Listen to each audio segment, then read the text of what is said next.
दोस्तों, welcome back to my channel study club 24x7। Last video में हमने discuss किया था नॉर्मल रेसिडेंट। जैसा कि मैंने आपको बोला है कि आपके लिए मैं मस्ट डू सिलेबस लेकर के आया हूं और इसमें हम सिर्फ वो इंपॉर्टेंट टॉपिक को कवर करेंगे जो आपके प्री बोर्ड और फाइनल एग्जाम्स में आने वाले हैं या आने के चांसेस हैं। ओके, तो लास्ट वीडियो में जैसे कि हमने डिस्कस किया था नॉर्मल रेसिडेंट, अगर आपने वो वीडियो नहीं देखा है तो प्लीज उस वीडियो को देखिए। इस वीडियो में हम डिस्कस करेंगे the second topic of national income is domestic territory. Okay, देखिए डोमेस्टिक टेरिटरी को हम क्यों कैलकुलेट करते हैं। सबसे पहले ये समझना है कि why do we study domestic territory. हम डोमेस्टिक टेरिटरी को क्यों पढ़ते हैं। अगर आपको डोमेस्टिक इनकम कैलकुलेट करना है, डोमेस्टिक इनकम के बारे में जानना है, then you will have to study domestic territory. Okay, if you want to calculate domestic income तो आपको डोमेस्टिक टेरिटरी के बारे में जानना बहुत जरूरी है।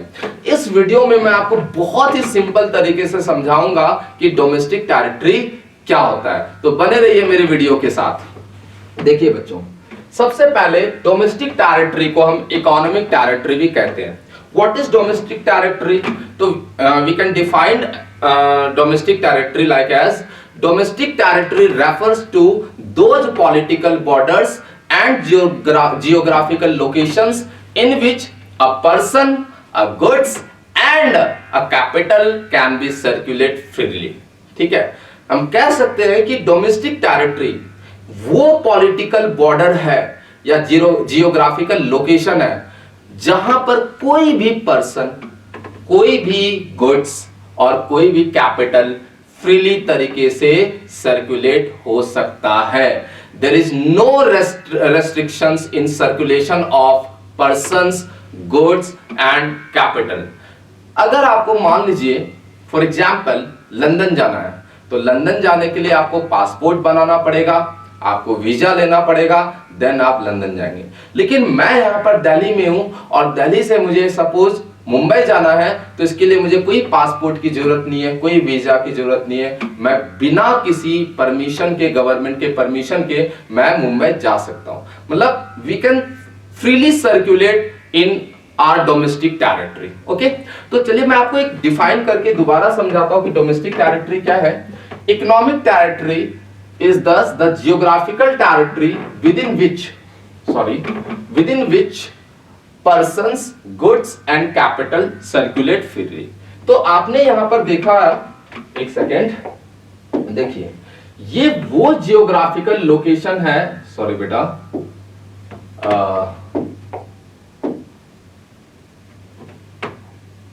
ये वो जियोग्राफिकल लोकेशंस है, ठीक है, या टेरिटरी है, ओके, जिसमें कोई भी पर्सन, कोई भी गुड्स और कैपिटल फ्रीली तरीके से सर्कुलेट हो सकता है। आपको मैं एक मैप के थ्रू समझाता हूं।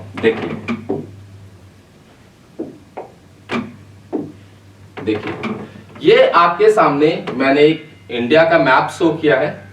देखिए यहां पर कुछ स्टेट्स हैं, यहां पर इसको समझते हैं। जैसे कि फॉर एग्जांपल आप यहां पर वन सेकेंड, आप सपोज कीजिए कि एक सेकेंड बेटा, हाँ, आप यहां पर न्यू दिल्ली में रह रहे हैं, ठीक है, क्लियर है, न्यू दिल्ली में रह रहे हैं और आपको कोलकाता जाना है। तो इसके लिए आपको किसी गवर्नमेंट से परमिशन लेने की जरूरत नहीं है। आराम से आप टिकट कटवाइए बाय बस या बाय ट्रेन या बाय एयर, जैसे भी आपको जाना है, या बाय खुद के व्हीकल से आप जा सकते हैं, कोई भी रेस्ट्रिक्शंस नहीं है। तो इसका मतलब ये हमारे डोमेस्टिक टेरिटरी का पार्ट है। मान लीजिए एक बंदा हैदराबाद में रहता है और वो गुड्स का प्रोडक्शन करता है और वो गुड्स को बेचना चाहता है कहां पे, अहमदाबाद में, ठीक है, तो कोई रेस्ट्रिक्शंस नहीं है। अहमदाबाद में गुड्स बेच सकता है, बैंगलोर में बेच सकता है, मुंबई में बेच सकता है, जहां लखनऊ में बेच सकता है, जहां पर उसका बेचने का मन हो बेच सकता है, ठीक है, कोई भी रिस्ट्रिक्शंस नहीं है। इसका मतलब ये हुआ कि हम कहां पर है, डोमेस्टिक टेरिटरी में। तो बहुत ही सिंपल है, कोई भी पर्सन अगर जिस एरिया में फ्रीली तरीके से सर्कुलेट कर सकता है वो हमारे डोमेस्टिक टेरिटरी का क्या होता है, पार्ट होता है। लेकिन इसमें कुछ ऐसी चीजें हैं, कुछ ऐसी बातें हैं जो आपको माइंड में रखना है जब आप डोमेस्टिक टेरिटरी के पॉइंट ऑफ व्यू से कोई भी क्वेश्चन सॉल्व करते हैं या कोई थ्योरेटिकल क्वेश्चन सॉल्व करते हैं। ठीक है, तो कुछ बातें हैं जो हमें माइंड में रखना है। वो कौन सी बातें हैं, तो देखिए हम समझते हैं उन बातों को। देखिए ये आपके सामने मैंने पिक्चर के थ्रू, पीपीटी के थ्रू शो किया है, शायद आप इसी तरीके से समझ पाएंगे। फर्स्ट क्या है कि कोई भी अगर नॉर्मल रेसिडेंट के बारे में मैंने आपको लास्ट वीडियो में बताया था, अगर आपने फिर भी नहीं देखा तो एक बार देख लीजिए। ठीक है, नॉर्मल रेसिडेंट, कोई भी पर्सन अगर नॉर्मल रेसिडेंट है हमारे कंट्री का और वो ship and aircraft service foreign में दे रहा है, ठीक है, okay, ships and aircraft services operated by normal resident between 2 और मोर कंट्रीज। ओके, जैसे कि फॉर एग्जांपल, ये भी मैं आपको एक एग्जांपल के थ्रू समझाता हूं। देखिए मान लीजिए कि फॉर एग्जांपल मिस्टर ए है, मान लीजिए मिस्टर ए है, ठीक है, मिस्टर ए है, ये इंडिया का रेसिडेंट है, ओके, और ये एयर सर्विस दे रहा है लंदन एंड जापान के बिटवीन में। ठीक है, normal resident of India operated services between London and Japan. Okay, तो आप देखेंगे लंदन हमारे डोमेस्टिक टेरिटरी का पार्ट नहीं है, जापान हमारे डोमेस्टिक टेरिटरी का पार्ट नहीं है, लेकिन इन दोनों में जो इसने सर्विस दिया है मिस्टर ए ने, जो कि इंडिया का रेसिडेंट है, उससे जो भी इनकम जनरेट होगा वो हमारे डोमेस्टिक टेरिटरी का पार्ट माना जाएगा। मतलब क्या इसका इंप्लीकेशंस है? इसका इंप्लीकेशन ये है कि अगर इससे जो भी इनकम जनरेट होता है तो that will be included in calculation of GDP और you can say domestic income. मतलब ये जो इनकम होगा वो डोमेस्टिक इनकम का क्या होगा? पार्ट होगा। क्योंकि हम डोमेस्टिक टेरिटरी कैलकुलेट ही इसलिए करते हैं कि कौन से इनकम को हम डोमेस्टिक में क्या करें, इंक्लूड करें। तो एनी पर अगर if a person who resident of आप कह सकते हैं कि इंडिया प्रोवाइड सर्विस बिटवीन 2 और more countries, then the income generated from that services will be part of our domestic territory. Okay, चलिए सेकेंड पॉइंट समझते हैं। सेकेंड आपका क्या है? इंटरनेशनल ऑर्गेनाइजेशन, जो कि मैंने लास्ट वीडियो में भी आपको बताया था। इंटरनेशनल ऑर्गेनाइजेशन जैसे कि आपका WHO हो गया, जैसे कि आपका UNO हो गया, यूनाइटेड नेशन ऑर्गेनाइजेशन, जैसे कि आपका आप कह सकते हैं कि लाइक IMF हो गया। तो ये जितने भी मतलब ऑर्गेनाइजेशन है, ये किसी भी कंट्री में अगर सिचुएटेड है तो वो डोमेस्टिक टेरिटरी का पार्ट नहीं माना जाएगा। For example, if WTO situated in India, ठीक है, WTO इंडिया में सिचुएटेड है तो वो WTO हमारे इंडिया का पार्ट नहीं माना जाएगा। इंटरनेशनल ऑर्गेनाइजेशन में हम इसको नहीं लेते हैं। थर्ड थिंग क्या है?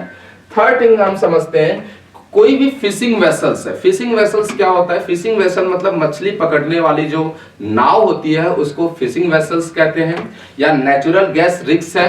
नेचुरल गैस जैसे कि मान लीजिए फॉर एग्जांपल इंटरनेशनल वाटर में गैस निकलता है, वहां से हम कोई गैस निकालते हैं, कोई इनकम जनरेट करते हैं, that is called natural gas rigs. ठीक है, या आपका फ्लोटिंग प्लेटफॉर्म है। फ्लोटिंग प्लेटफॉर्म कहते हैं जैसे कि पानी में तैरता हुआ प्लेटफॉर्म जो होता है उसको कहते हैं फ्लोटिंग प्लेटफॉर्म।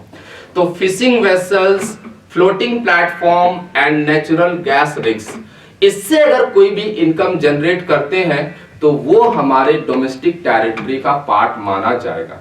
देखिए, अगर आपने पढ़ा होगा, कोई भी कंट्री है, मान लीजिए इंडिया एक कंट्री है, ठीक है, तो इंडिया से जुड़ा हुआ 200 किलोमीटर तक, ठीक है, इंडिया जैसे कि इंटरनेशनल वाटर है, तो इंडिया से 200 किलोमीटर तक जो वाटर होगा, जो डिस्टेंस होगा, वो हमारे इंडिया के पार्ट में ही माना जाता है। ये आपने जियोग्राफी में पढ़ा होगा, ठीक है, कि 200 किलोमीटर का जो पार्ट होता है वो उसी कंट्री का माना जाता है। 200 किलोमीटर के बाद वाला पार्ट उसे इंटरनेशनल हम कह सकते हैं कि वाटर में कंसीडर करते हैं, जैसे कि पैसिफिक ओशियन हो गया, ठीक है, इसको आप बोल सकते हो।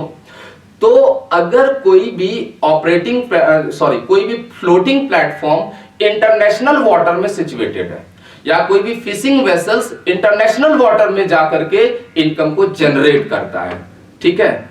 वी नो दैट कि वो हमारे जियोग्राफिकल लोकेशन में नहीं आ रहा, लेकिन फिर भी वो हमारे डोमेस्टिक टेरिटरी का पार्ट होगा।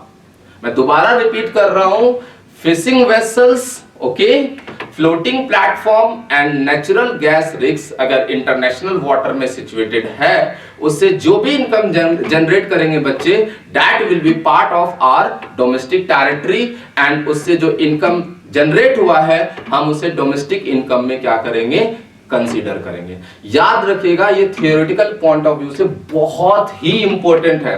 प्रैक्टिकली तो नहीं आएगा, न्यूमेरिकल क्वेश्चन तो नहीं आएगा, बट थियोरेटिकल क्वेश्चन आ सकता है इससे, ठीक है। थर्ड आते हैं, आपका फोर्थ आता है, सॉरी फोर्थ। अगर मान लीजिए एम्बेसी की बात करें, ठीक है, तो आपने देखा होगा कि दिल्ली में बहुत सारे फॉरेन एम्बेसी है, embassy of China, embassy of Indonesia, embassy of Russia, and बहुत सारे कंट्री का एम्बेसी है, ठीक है।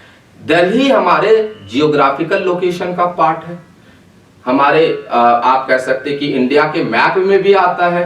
लेकिन अगर कोई भी फॉरेन एम्बेसी इंडिया में सिचुएटेड है, वी नो दैट कि वो हमारे जियोग्राफिकल लोकेशन में आता है, फिर भी हम उसे अपने डोमेस्टिक टेरिटरी का पार्ट नहीं मानते हैं। Opposite to it, if Indian embassy is located in abroad, okay, कोई भी इंडियन एम्बेसी अब्रॉड में लोकेटेड है, अब्रॉड में सिचुएटेड है, तो वो हमारे डोमेस्टिक टेरिटरी का क्या होगा, पार्ट होगा, ठीक है। तो ये चार बातें आपको ध्यान में रखना है कि अगर कोई भी इंडियन एम्बेसी फॉरेन में सिचुएटेड है, फॉरेन में लोकेटेड है, तो वो हमारे डोमेस्टिक टेरिटरी का क्या होगा, पार्ट होगा, ठीक है।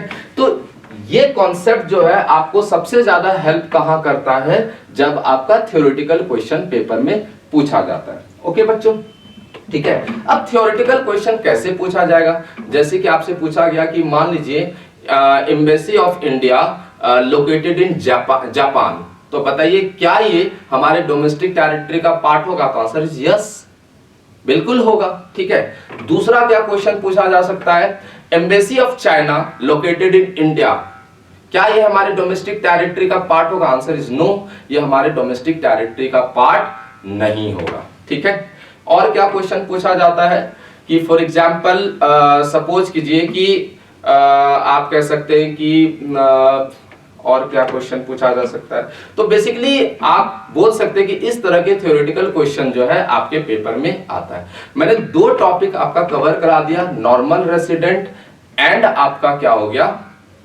Domestic territory. नेक्स्ट वीडियो में मैं लेके आऊंगा in the difference between intermediate and final goods. ये बहुत ही मोस्ट इंपोर्टेंट टॉपिक है, न्यूमेरिकल में बहुत ज्यादा हेल्प करेगा और थियोरेटिकल में भी तो हेल्प करेगा ही करेगा। तब तक के लिए बने रहिए स्टडी क्लब 24/7 पे। आपका सपन कुमार, थैंक यू।